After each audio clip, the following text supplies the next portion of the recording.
right. Hello, everyone, and welcome back to the Film Room Podcast. This is Season 2, Episode 4. I'm your host, Joe Baress, joined again by my co-host, Joby Fawcett, on this Labor Day. It's 6 o'clock in the evening. Joby, how we doing?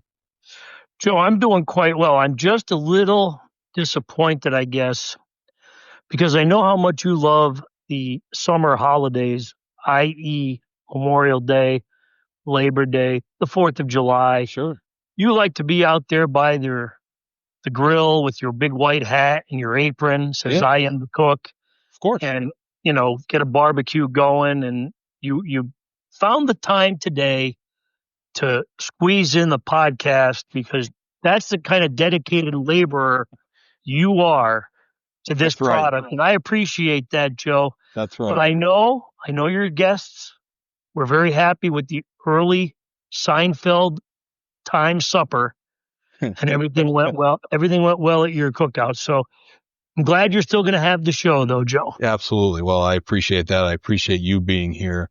We're going to be joined by our Athlete of the Week in a minute. But I do want to tell you, Joby, at the cookout, it's a sports podcast. We played a little ladder ball. We played a little bocce ball.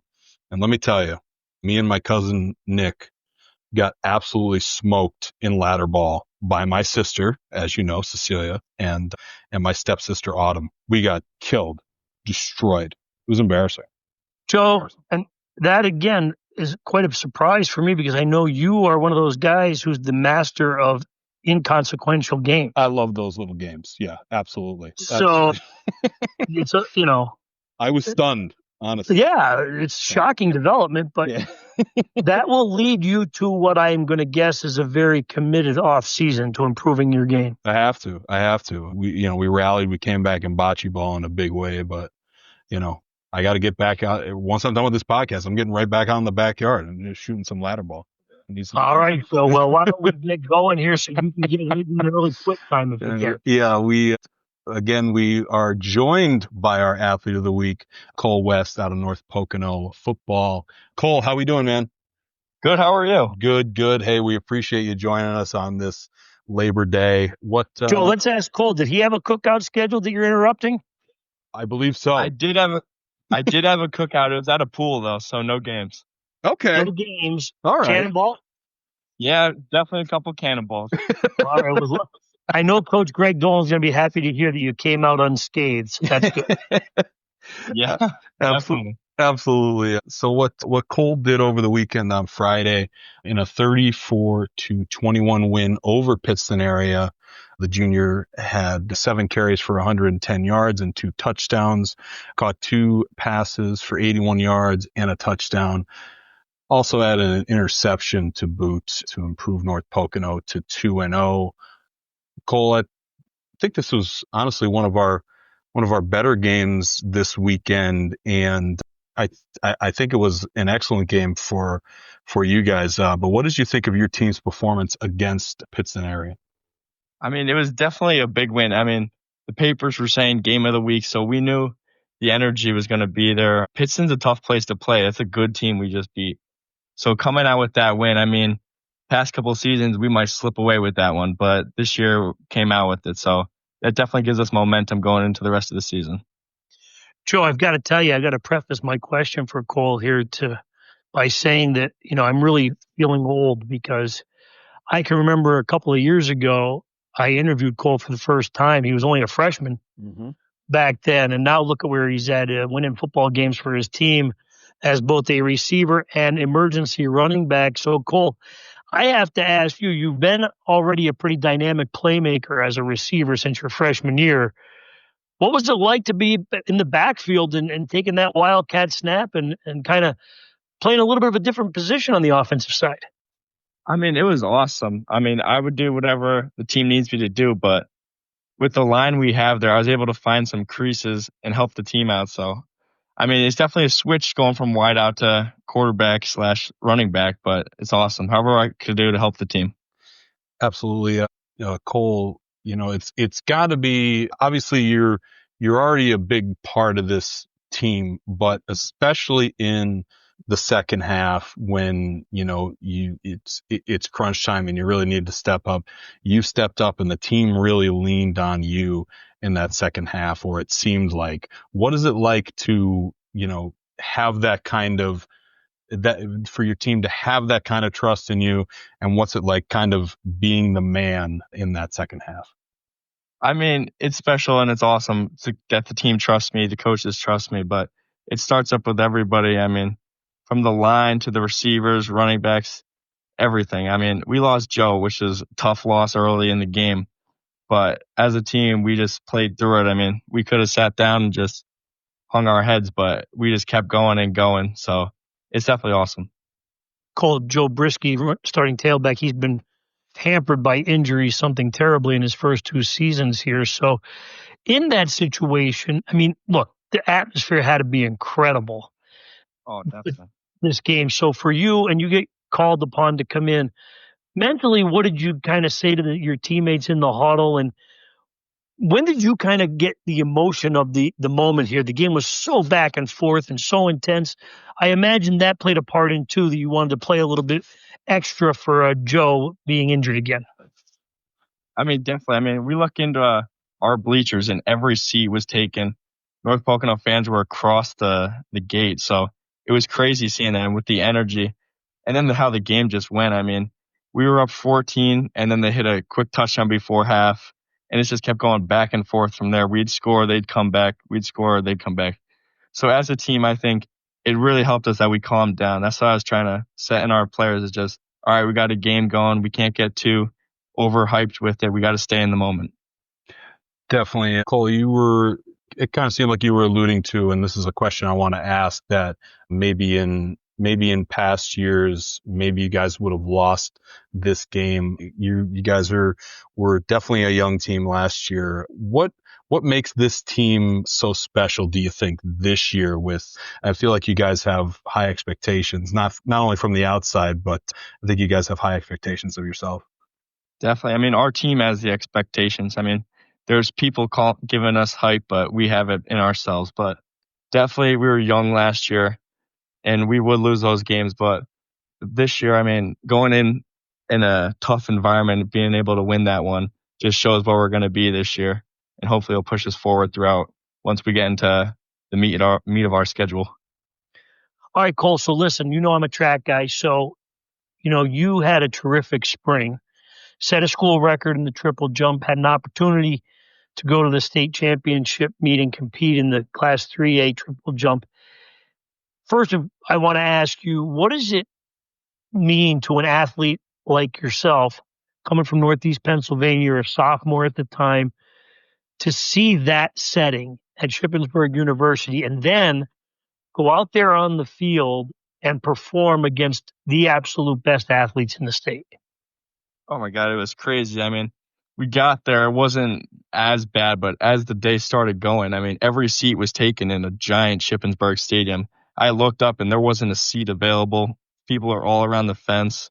And then I had so much support from our community. A bunch of North Pocono people came up to visit my family. So it was awesome.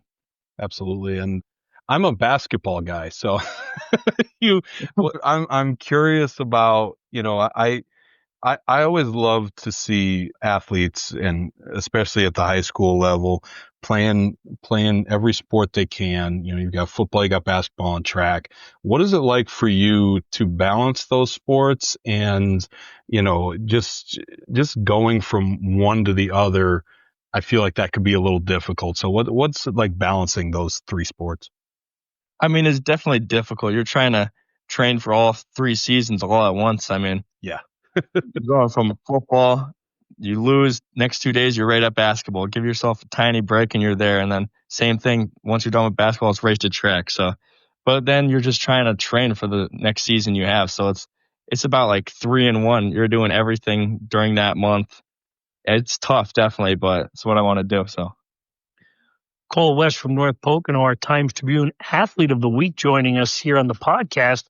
And Cole, this team, you've talked about it a couple of times already, but I just want you to kind of let me know and let our listeners know just how special a group this is. A lot of you have been playing together since junior football days, and throughout from, you were on the varsity as a freshman, and you guys seem, when I go to visit when I went in the summer, you have a very close bond.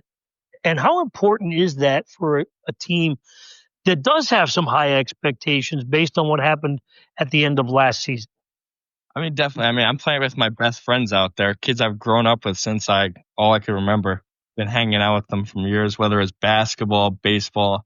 Here we are in football now, so that's awesome. And then the community we have, and then they're watching us do all these great things. Hopefully, we'll put a district championship up for them, but it's special, definitely. Cole, when Joby kind of talked about this earlier, but when he first interviewed you, I believe it was for a Game Face feature. You were a freshman, and you got to play alongside your brother Noah. What was that like for you? Oh, playing with him was awesome. I mean, I'm gonna remember that rest of my life. I still remember that first touchdown he threw to me against Hazleton Area. It was a close game at the time too.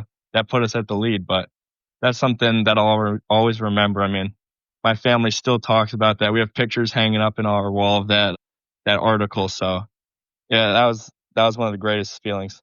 It was a great opportunity for me to meet you and your brother and your dad, who I am familiar with his work, and he has got some great ties to the North Pocono tradition there with the football team, and he's now the basketball coach for you and your teammates there at North Pocono. But how often does your dad kind of give you some pointers and reminisce about those golden days of North Pocono back in the early 90s? I believe he and Randy Wolf were teammates. Yes, they were. I mean, growing up, he would always tell us about that team, and then we'd see pictures on the wall. So that's definitely what I'm trying to get towards. I mean, he used to tell me all the time how I was North Pocono's golden age. So that's what we're trying to bring back this year, get that community. He said the bleachers were sold out. Everybody's standing in the grass for when they won that Eastern Conference championship. So that's what we're trying to get back here this year. That's awesome.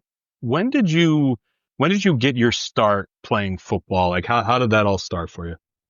Growing up, me and Noah were actually soccer players. But I mean, we knew we were going to play football eventually, but we were just giving it some time. But 8th grade is when I actually started playing football for the freshman team. Yeah, and then look at where you are now. Yeah, seriously. Just incredible development. And Cole, for you and your teammates now, you mentioned the offensive line, okay? And I've got to ask, because it's got to be very encouraging. You have some great players up there, but it's got to be a really reassuring feeling anytime you're walking out with the biggest human being in the high school level I've ever seen in Dylan Castor. Do you guys send him out for the coin toss every game too? So all 6'8", 330 pounds of him goes out there? Oh, definitely. Everybody gets intimidated by that. That's great. Okay, so Cole, what kind of nickname does he have in the high school? Everybody calls him Big D. That's it, just Big D. Yeah? That's great. Big D, Big Dill. Yeah. Well, That's awesome. That's all anybody calls him. I call him Dylan the Giant. So whatever he wants to go from there, he can be. But hey, listen, Cole, you've been with him. His development has really been incredible. He's gone from a kid who really had to grow into that body physically and mentally. So he's a force now on the offensive line. Definitely. Running behind him is one of the best things because you're getting an open hole there. Absolutely. So. It's like a road grader, Joe. Yeah, I could probably get through the hole there. No, let's not get carried away. So Cole, I'm in 5 fantasy leagues. It's a real problem, and I've got 2 more drafts coming up. I've already done 3 of them. I'm just curious. I want some advice. If you had the first pick in the fantasy draft, and who are you taking? I mean, I've always been a Saquon Barkley guy, but my friends tell me otherwise. Yep. So Yep. I would take him, but everybody says Jamar Chase. Yeah. Cool. Doesn't it matter what kind of league you're in? I mean, Joe's in That's 5. True. So the receiver, I think it does. I mean, because you're getting even if you're getting PPR, Barkley's going to get you some PPR as well. Oh, definitely. I think that's I see. That's kind of where I lean. I agree with Cole. I don't know about you, Joby. Well, I know you got out of it. I know. Well, I'm out of fantasy football for reasons that I had to I had embarrassed the entire process for too long. And the last time I had a winning record was 2001. So I got out of it. But listen, Joe, it's difficult for a running back to do what Saquon Barkley did last year. That's true. Again, That's true. so yeah, I think it's the kind of league you have to be in, Joe. And plus, it does take a little bit of a working knowledge of the NFL, which I think you're still working on yourself. So, well, my team's called the Average Joeys, so as long as I finish yes. 7-7, I've lived up to the name. Cole, are you a big fantasy football guy? Oh yeah, me and my friends have had a league going since I don't even know how I remember, but it's been forever. Well, that's awesome. Do you have your draft yet? Yeah, I did. First pick was Devin Achane. I should have drafted Saquon. I don't know what I was doing. I understand. I've been in that moment. You're ready until like your pick's up, and then you're just like, oh God, Frustrated with that one. Yeah, I understand. I know. Cole, I have to ask before we let you go because I know Joe's getting antsy over there. So you have the huge win, right? And you mentioned that in years past, North Pocono, you guys as a group have had a little trouble once you've really been pushed like that in a game. How important is it for you, and how quickly did you and your teammates kind of get together and say, okay, we got through this one, but we got to refocus. We can't really, take too long to heal here. We've got to get right back at it and put some time in this week and prepare for the next opponent.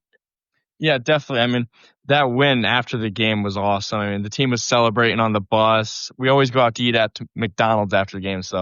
But after that game is when we really put our feet in the ground and we're like, all right, we're 2-0, but now we got Wyoming Valley West, and that's all that matters. Yeah, absolutely. Actually, just to piggyback off that quick, not to, this is just me saying this.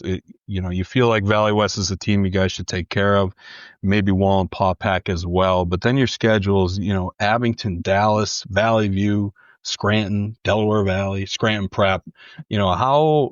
How do you guys kind of stay focused on what's in front of you instead of kind of looking ahead to these big time games you're going to be playing in the second half of your schedule?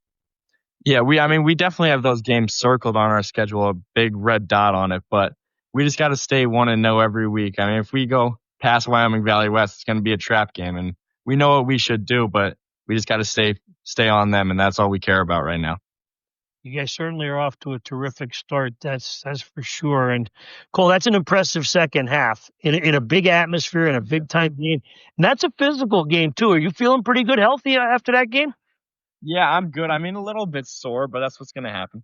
Yeah. Football is an unforgiving sport. Joe doesn't know that, but it does take its toll on you. That's for sure. Definitely. I never wanted to play, Cole. I never wanted to play. I heard 2 a days and I was like, no, I'm good. 1 a day. and he's not talking about the vitamin. Not talking about the vitamin. So, all right. I think that's all we got for you, Cole. Hey, congratulations on a great week. Great start for your team. Thanks so much for joining us, and good luck the rest of the season, my friend.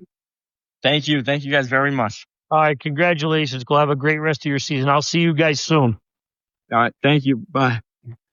All right. That was Cole West, our Times-Tribune Athlete of the Week of North Pocono football. I mean, Joby, you kind of said it, but that's a big. Obviously, Cole seems like a humble guy, a guy who's he's poised. He doesn't let any sort of moment get to him. But that's a big moment to step up and have a hell of a second half in a game, against a good Pittston Area team, a Pittston Area team coming off a big time win the week before, and stepping up and just having a massive second half. That's just a great effort by Cole. It really is, Joe. And listen, anytime you have an athlete the caliber of Cole West, who fans at North Pocono have been kind of talking about since he was a freshman, he burst on the scene there, had a really productive year at a very young age, and really an inexperienced football player, as he mentioned. Yeah. 1 year only under his belt. I was shocked by that when he said that. And he has developed one physically, because just in the maturation process, he's got bigger and stronger from being 14 years old to where he is now at 16. But he certainly put the time in the weight room, which a lot of these football players do now. I know it kind of sounds like a broken record. Anytime you see an interview with a kid, they often say, "Oh, we put the time in the weight room." Well, you have to. That's required Sure. for football now. But he has really done a lot with his speed training as a member of the track team. He's clearly a fantastic athlete, a 44-foot triple jumper, which, that's not easy to do at the high school level, Yep. let alone to do it as a sophomore. And Joe, listen, when you're playing in a game like North Pocono was playing in on Friday against Pittston Area, you're in a physical battle, okay? And you're one of your best players, Joe Brisky, who's probably one of the better running backs in the Lackawanna Football Conference. He just can't stay healthy. Right. And he goes down with an injury. It's easy to say, okay, Cole's practiced these plays out of that Wildcat set, but it's different when you have to do it in a game against a live defense that is reading and reacting and doing some things, and he has to read and react off of blocks and what he's seeing in front of him, and the action's going a million miles an hour, and the game's tied or it's within a score or whatever, and he just kept answering the bell. So I think it's a great credit to him mentally and physically and the maturity that he showed as an athlete to do that, and he's certainly worthy of being the athlete of the week. Absolutely. And North Pocono off to a really nice start there. Joe, it's always nice when a team makes me look like I know what I'm talking about by getting off to a good start, 2-0. Exactly. I picked North Pocono to be the preseason number 1 team in the Times-Tribune High School football pool. Absolutely. That's good work by you, my friend. We'll don't do that. I was going to say, we'll see if it holds up. Good work. Yeah, true. North Pocono's doing the work. That's true. Speaking of North Pocono, if I may, Joby, we could hit on some soccer before we. Well, Joe, you are the soccer writer, and I don't want to get too far into your territory there, your field of expertise. Exactly. So yeah, the expertise that I'm just learning these teams, Joby. But in my research, we're gonna have a couple of previews and features coming out the next 2 days. We're recording this on Monday night.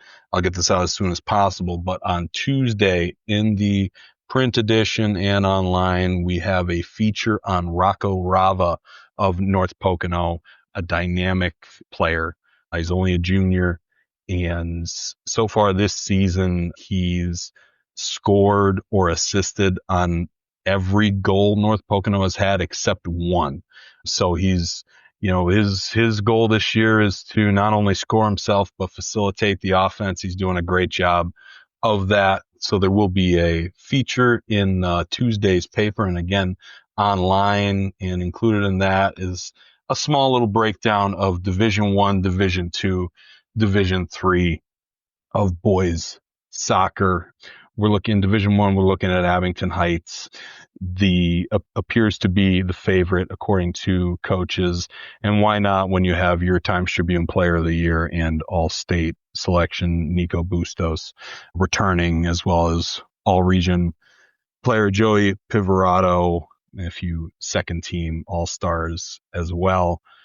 Scranton Prep, who had a really good season last year, graduated 18 seniors. So it's going to be tough for them, but listen, this is a team that won a district title last year and advanced to the quarterfinals at states. Also Delaware Valley returns 5 starters, and that's a team that won the District 2-4 sub-regional in Class 4A.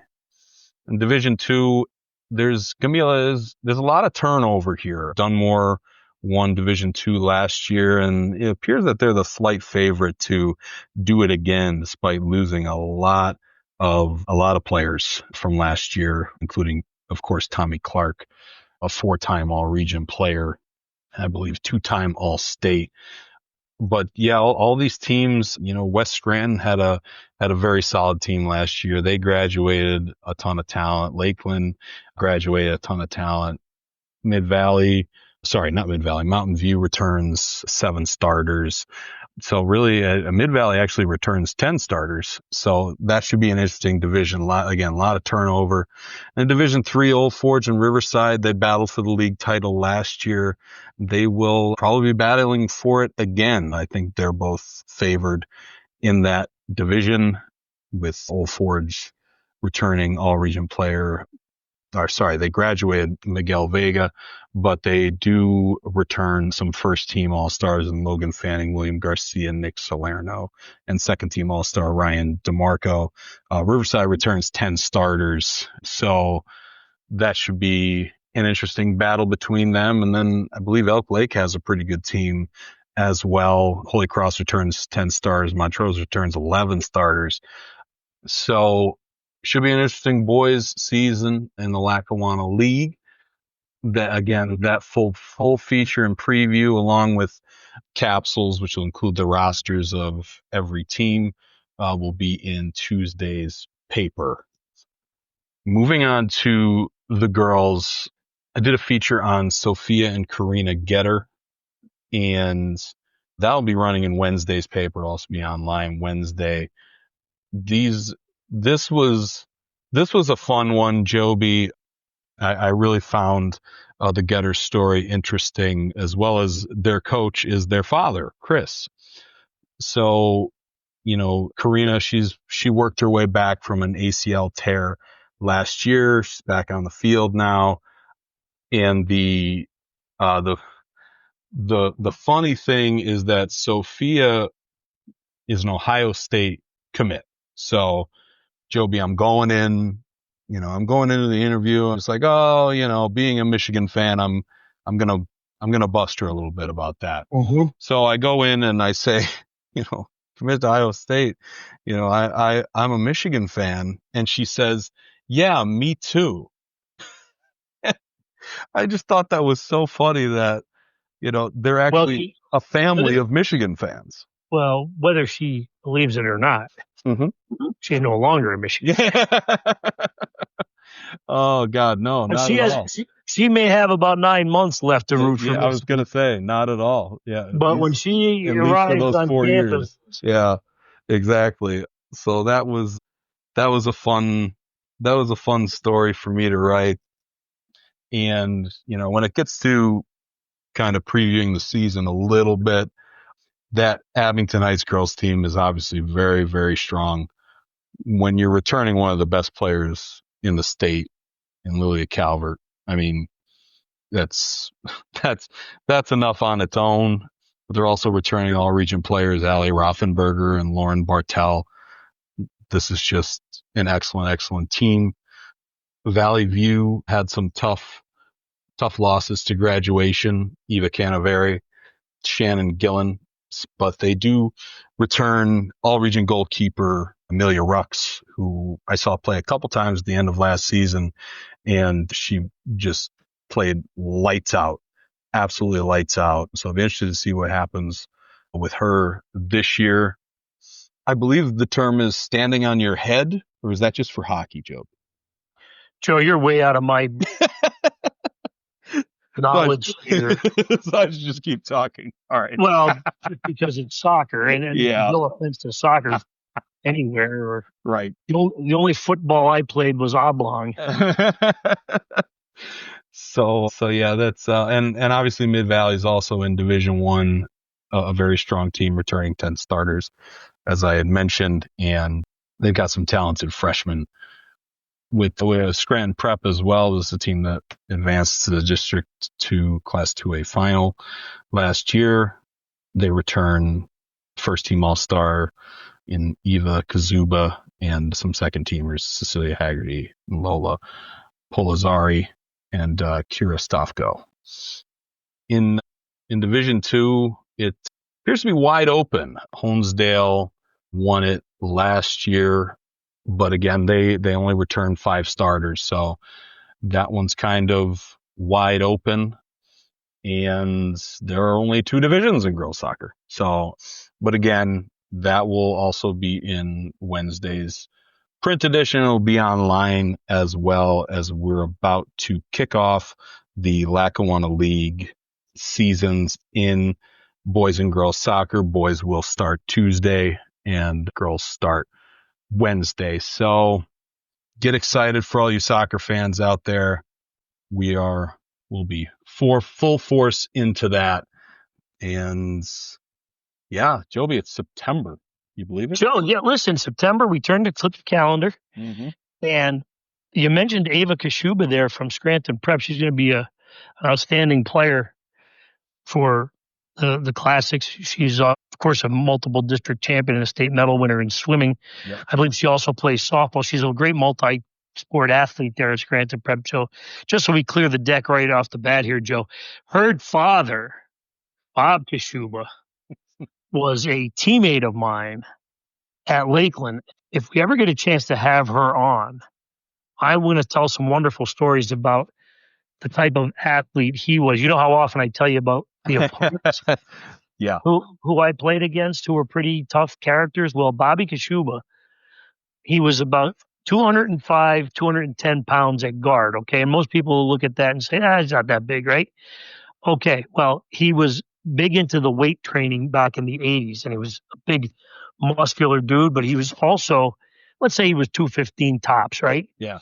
But in the spring, Joe, my left guard and my outside linebacker, of course, I didn't play defense, but he was there, ran the 110-meter and 300-meter hurdles. And if memory serves me correctly, he was a big human being in the 300-meter hurdles who happened to win, I think, a bronze medal in the District 2 championships, ran 41 seconds. So he was quite a talent, but above anything else, okay? And people who know Bob now may not realize this, but he was extremely quiet in high school. He was like our lethal guy out there. He was somebody who nobody knew a lot about. He was very quiet, even in the classroom and in the hallways at Lakeland High School. But when he put on that helmet and those shoulder pads, he was a tough dude. So she kind of, falls into his category, the way she attacks her athletics. She's also I want to say a triathlon person. Oh, really? Oh, yeah. So she does a lot of things, but I look forward, maybe we try to get her on. If not during soccer, we'll try to see if we can get her on for swimming. But yeah, her dad was a heck of a good football player. Well, certainly. Joby, I like it. Like I mentioned during Cole's interview, I like it when the kids play multiple sports. I just think it's good for the kids. Yeah. Joe, it's good for the sports communities in their high school. I'm going to tell you, if your athletes are falling too much into the trap of being a specialized athlete, right, it's really not conducive to a good, healthy, environment for the kid. I mean, that's just my opinion. Now, listen, your kid may be getting much more out of it than I can envision, but I'm a big proponent of, number one, shifting gears. Right. Yeah, getting away from a sport, maybe, like I was a track and field athlete mostly when I was in high school. Okay, so I was on the varsity as a sophomore, and I had started running track when I was in 7th grade. Played football, but I really wasn't that good at football. I was on a really good team and had a really good senior year, but track was my sport.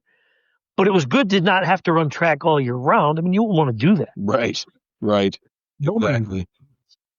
I know it's so I know it's so different now with, like you said, the specialization and the, AAU, and, I was talking to some of these soccer kids and their, elite soccer club teams and everything. It's just, I kind of agree with you. I like the getting around to different things, taking a break from sports, using, getting your body different, using your body in like different ways, and, than just the same thing over and over again. But anyway, sorry. Joe, you never can tell. And I'll give you this example. Okay. And we'll leave it at this.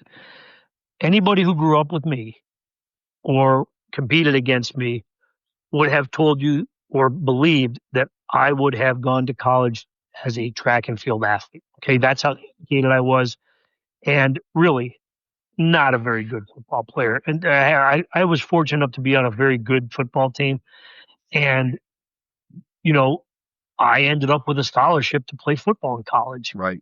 And I played football rather than running track. So you just never know where, your athleticism or, how fortunate you may be in one sport over the other. And here I was rolling the dice. I really wanted to be a track athlete in college, but I had a scholarship for football, so that's the route I took. So yeah, having multiple sports, and look, it's not easy for a kid like Cole who's doing football, basketball, and then track, but he certainly keeps busy and he does a lot of different things. He tests his athleticism in different ways in the different sports. Absolutely. And Joby, I'm pretty sure people think you were really good at football.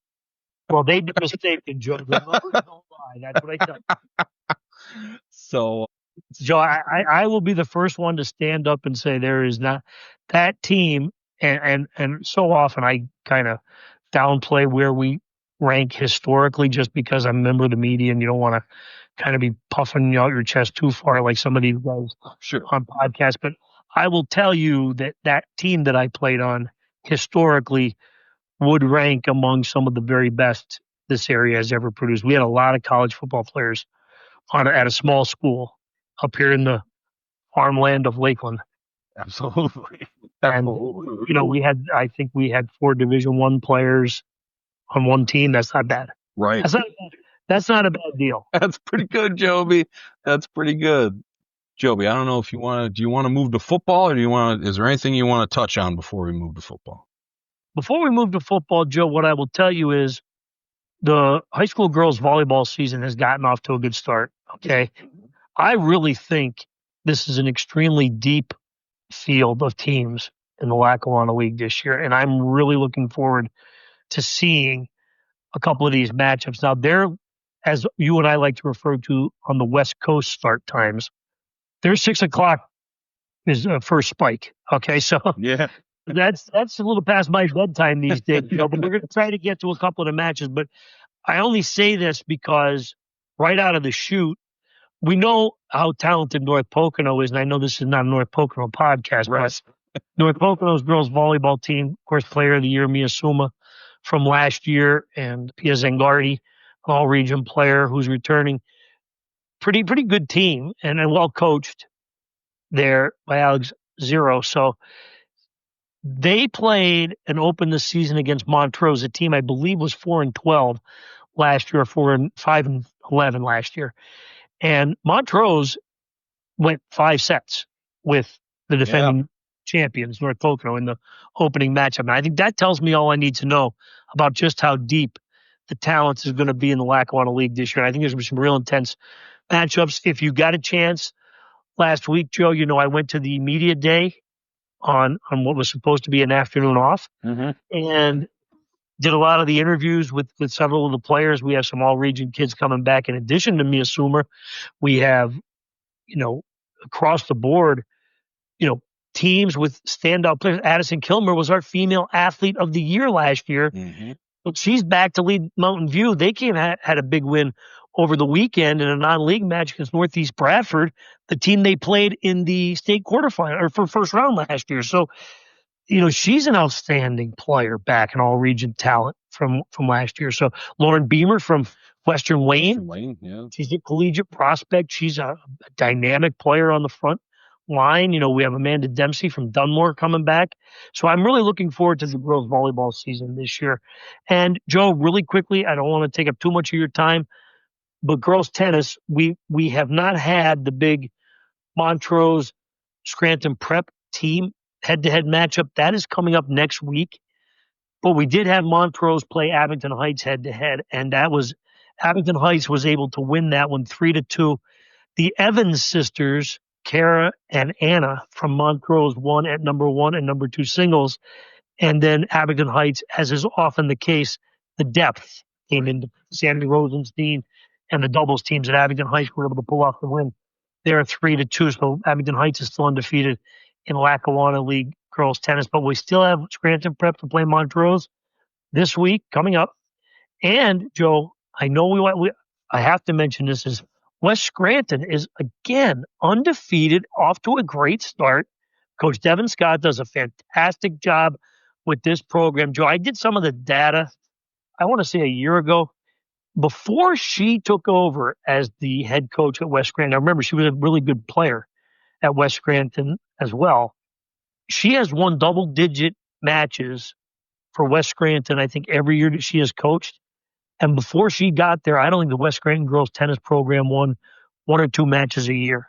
Wow. So she has just been amazing. And she gets a little help from Tom Fox, our colleague at Boys. He's a really good tennis aficionado. And they do a great job at West Scranton. So I wanted to make sure I pointed that out as well. Absolutely, Joby. Absolutely. I think they're chasing a program record this year. They're trying to get the most wins in program history, I believe. So good for West. That's good stuff. Great program. Yeah. So Joby, I did not go to a game last week, football game. So you had the really hard job on Friday. Joby, it is crazy. Like, getting all the scores from you guys and updating the scoreboard. It's funny. It's funny. I'd much rather be out covering a game, but duty calls. And Joe, let me say this. Mm-hmm. For people who don't realize what it takes on a Friday night. Oh God. We're all in different locations these days. We're not in an office setting any longer. And at one point during the pace that you and I were trying to keep in, putting in box scores and updating the scoreboard, updating standings, and reading through game stories. And there's a lot that goes into it, okay, that people don't realize. No. And at the point where I kind of felt, I better check on Joe. It wasn't because I was worried about what was happening on my screen, because I knew the pace that we were on and it wasn't good. And I just wanted to check on your health and your mental stability. And, we have to do these things through text messaging. And the one thing that doesn't often get reflected in a text message is panic or, mood or anything like that. But I generally can get a sense of what you're going through. Yes. When you're very abrupt. Yes. I was going to say, yes. And you were. Yeah. And I left it at that. And then I kind of said, as I often do, it's maybe time for us to raise the white flag. That's right. It's hooray, exactly. And so that's where we were at. And you did a great job, Joe. It's not easy to do what you did, and it's not easy to do what you have to do in the aftermath of games getting covered and getting called in. So for people listening out there, it is a lot of information. There is a lot of organization that has to go into it. And Joe did a magnificent job of it. Joby, well, I absolutely appreciate you saying that. Yeah, it's like a 4:00 in the morning type thing, at night. And it's funny because like you guys are all sending in your stories and it's just like, read that, send it to Twitter. I mean, you send your stuff up yourself, and I absolutely have to give you a ton of credit, Joby. Don't just pass it along. You just get those other games, all their stats, and it's done, and I don't have to worry about it.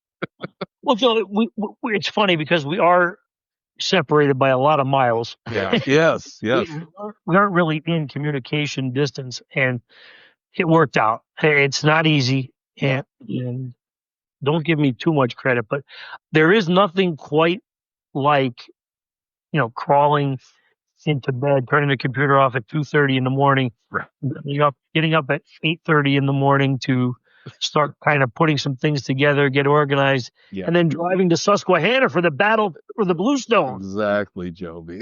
Exactly. So I felt so good for those kids from Montrose because, as you know, it's a big win.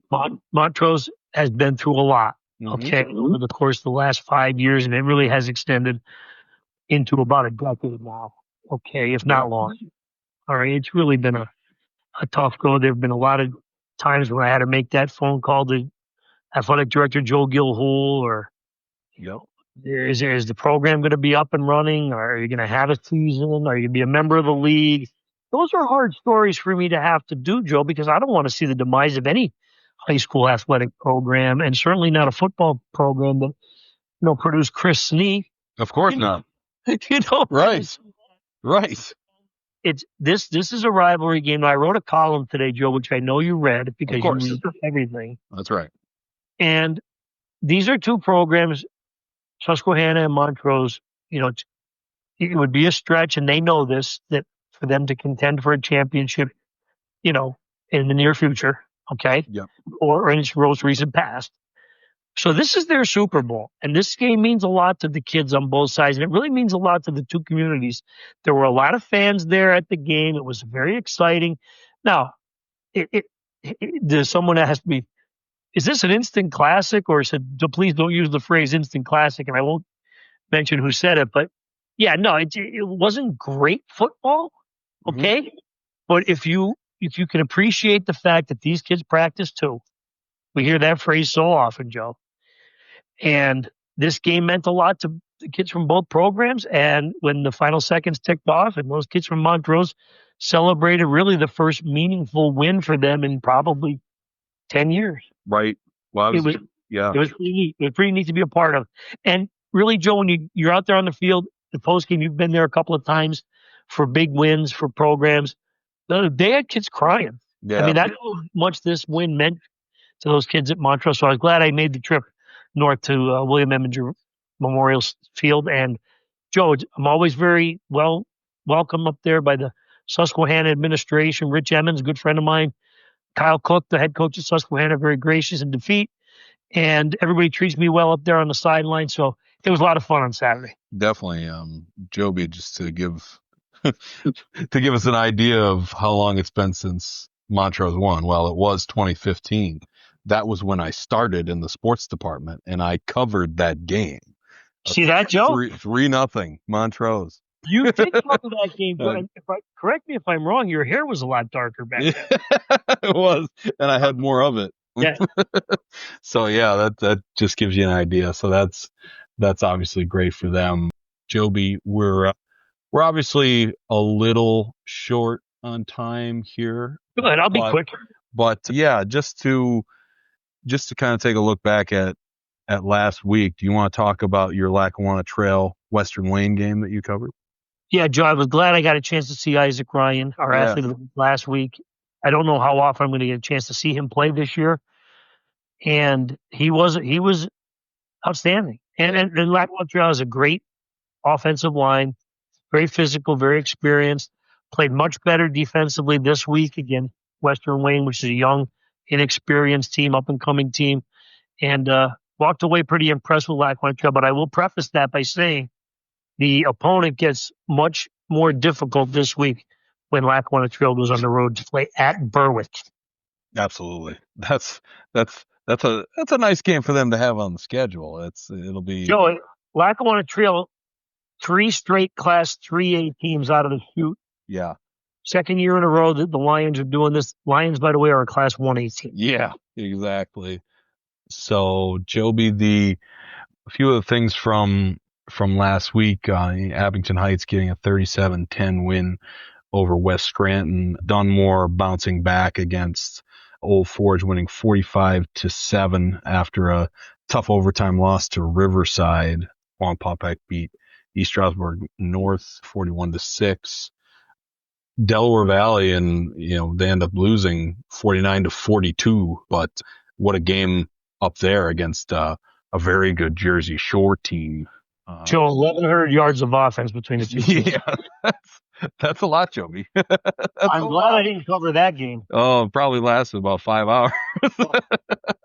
So, and shout out to Tom Fox, who covered the Wilkes-Barre area Stroudsburg game that lasted so long that the lights went out. Yes. Joe, Wilkes-Barre area is playing at Valley View this week. That is a marquee matchup.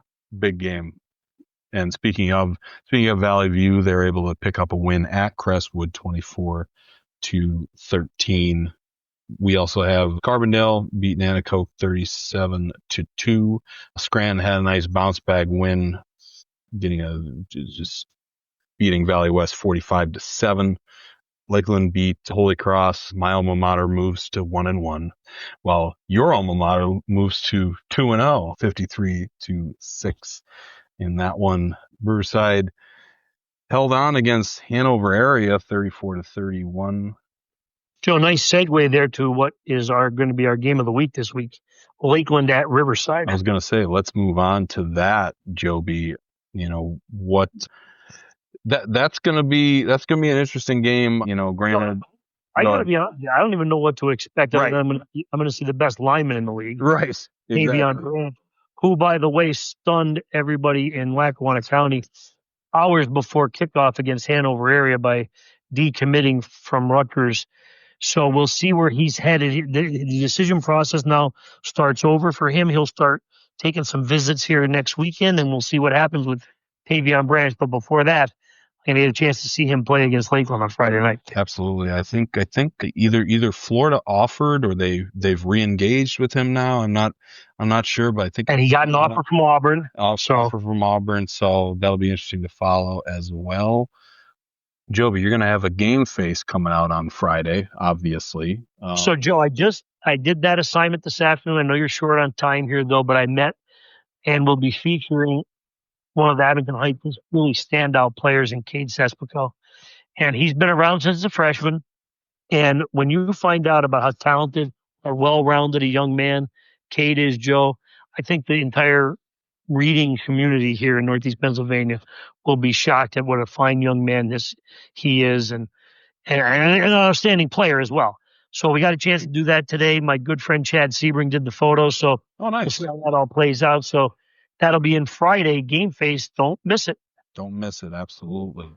And Joby will also have, the game of the week preview, capsules for every game involving an LFC team, players to watch, all that stuff. That's a lot. It's a lot of stuff, Joby. Joe, we also have a Thursday night game out at Pocono Mountain East, Scranton. Thursday night game. I'll be at that game, Joe. I forgot about that game, Joby. Jeez. And you have me on a podcast. You know I have a lot of work to do. Here I am just, eating hamburgers and hot dogs. I'm pulling you away. Playing bocce. Bocce, yeah. Here you are. You got some real work to do. So it is Labor Day, Joe. It is Labor Day. So other than that, well, we did cover, we had the game of the week. Valley View Wilkes-Barre is going to be a big game. You also covered Lackawanna Trail at Berwick. Got a Honesdale Paw Pack, Joby. Joe, the Wayne County rivalry. Wayne County rivalries. Yep. So it's gonna be fun. Another weekend. Not sure where I'll be going, Joby, but I'll be going somewhere. Excited to get back on the sideline. Although, Joby, I think we might be in for some weather on Friday. I've heard that, Joe. You might be in the press box up for it. Exactly. So we'll see how it goes. But Joby, we beat Nevada, the old Penn Staters. Well, Joe, here's the thing. Mm-hmm. Fantastic opening week for Penn State. Now, those who will be the Penn State fans who are always looking for a negative, they did not cover. No, they didn't. Favored by 44.5. They did not cover. So, but listen, I still think Penn State's the best team in the country. Now, whether that ends up playing out at the end of the year or not, we'll see. But for all those Penn State fans who are up in arms, because I'm certain that Ohio State's going to jump to number one. Definitely. Because it beat Texas, which was number one. Right. Okay. You're going to get your chance. Yep. You're going to play Oregon. You're going to play Ohio State. Mm-hmm. So don't worry about where you're ranked. It's not an insult. It's not a slap in the face. Nope. Ohio State's opening opponent was just a smidge better than Nevada. Yeah. I know Texas is rebuilding and they have some really, low-level talent, but they're slightly better than Nevada. So we'll see how it all plays out. But I do think Penn State's arguably the number one team in the country, and history tells me that Ohio State's going to beat them. But that's a team. That's a game. That's true. So, Joby, I think that will wrap it up. We will have the start of the NFL season on Thursday with Eagles-Cowboys matchup. So who are your Packers losing to now? You have Micah Parsons. That'd be the Lions. That'd be the Right off the bat, right? Yeah. Week 1, 0-1. You know what's funny, Joby, is that, as soon as they trade for Micah Parsons, it's just like, oh, he's been dealing with a back injury. It's just like, oh, great. Cool. Joe, just know this. Mhm. You can't go 17-0 if you don't go 1-0. That's true. 1-0, 1-0, 1-0. That's right. But I'm excited, Joby. He's gonna transform the entire defense. I'm pumped. We are. We are, exactly. We are.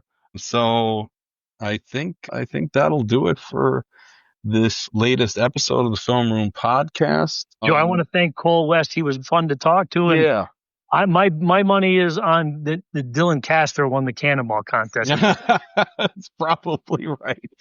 It's probably right. So yes, I want to second that. Thank you to Cole for joining us on this Labor Day, fitting us in. I want to thank you, Joby, for fitting me in.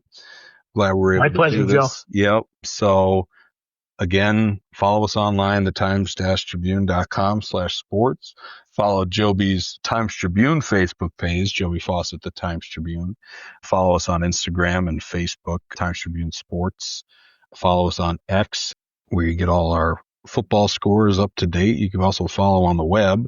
Our X account is @SportsTT. And we always have the live scoreboard, so you can see all the scores at once, website.